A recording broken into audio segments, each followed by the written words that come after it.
Beetlejuice has sandwormed his way back onto screens again, but the release has left fans with some questions. We had Screen Rant asking for the biggies. The original Beetlejuice focused heavily on Adam and Barbara Maitland coming to terms with being in their home for 125 years, thanks to the overload of bureaucratic red tape in the afterlife. However, in the sequel, Lydia states that the Maitlands found a loophole which allowed them to go to the great beyond early. From a purely filmmaking perspective, this is understandable. Unlike the Maitland ghosts, Geena Davis and Alec Baldwin aged, as they can't hide behind prosthetics and heavy ghoulish makeup like Keaton. It would be impossible to bring them back convincingly.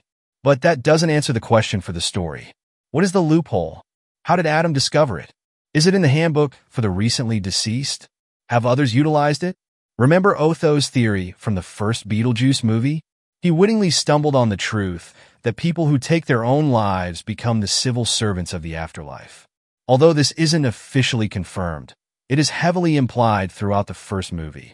In Beetlejuice 2, Lydia is a widow, but she's unable to see her husband's ghost. We discover that it's because he is in the netherworld and he seems to have a job there.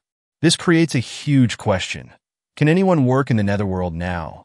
Or was his death darker than it was made out to be? He also mentions that although she and Aster, played by Jenna Ortega, can't see him, he's always with them and always watching. But how? If he's stuck in his job and unable to leave, how can he see what they're up to? I can't believe Grandpa is dead. Death is hard. Yeah, sometimes I think life is harder. Burton did a good job of managing the Charles Deet situation with an exposition of claim about his demise. However, after his death, we get to follow a headless Charles wandering around confused about where he is. He is also seemingly unaware he's dead, yet he is managing to navigate the afterlife pretty smoothly. He eventually gets himself to the waiting room, sits on the couch, and interacts with a clearly deceased surfer, replicating the hand greeting back at him. By the end of the movie, he is reunited with Delia. But if he doesn't have his head, how is he seeing and hearing all of this? You spent 125 years on Earth, actually in that house. Finally, one of the biggest plot mysteries is how Delia, played by Catherine O'Hara, and Charles bypassed the century-long wait period for the recently deceased. It is clearly stated in the first movie that the dead must wait 125 years before they can move on. Adam and Barbara Maitland are stuck in their house, bound by this rule. So how do Delia and Charles jump to the great beyond so fast?